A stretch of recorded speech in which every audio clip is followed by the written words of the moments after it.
Radio صدائے حریت جموں و کشمیر سے خصوصی اپڈیٹ سنیے۔ بھارت ہمیشہ سے ہی پاکستان کو بدنام کرنے کی پالیسی پر عمل پیرا رہا ہے اور مودی کی فسطائی حکومت نے تو اس سلسلے میں پچھلے تمام ریکارڈ ہی توڑ ڈالے ہیں۔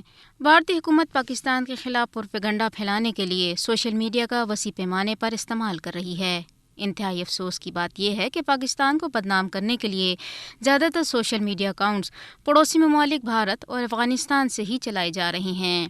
بھارتی حکومت نہ صرف شعوری طور پر پاکستان کے بارے میں غلط معلومات دنیا بھر میں پھیلا رہی ہے بلکہ باضابطہ ہدف بنا کر پاکستان کو بدنام کرنے کے لیے مہم چلا رہی ہے۔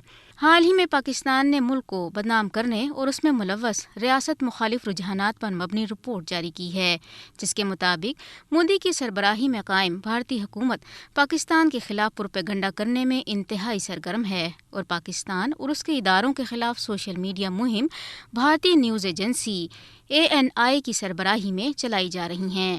بھارتی ایجنسیاں پاکستان کے اندر ملک مخالف عناصر کی مدد کر رہی ہیں اور پاکستان کے خلاف #ٹیگ کے ذریعے پاکستان کی غلط شبیہ پھیلا رہی ہیں۔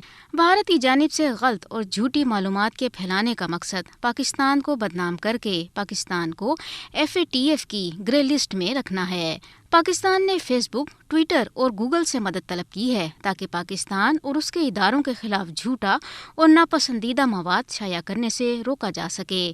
پاکستان اس وقت دنیا کے ہر فورم پر مقبوضہ کشمیر کے عوام کا مقدمہ بحسن خوبی لڑ رہا ہے، جس کے نتیجے میں عالمی سطح پر کشمیریوں کی تحریک آزادی اور جموں کشمیر کی متنازع حیثیت کو سمجھا اور ان کے لیے آواز اٹھائی جا رہی ہے، اور یہی بڑی وجہ ہے کہ بھارت نے پاکستان کو بدنام کرنے کی مہم بھی تیز کر رکھی ہے۔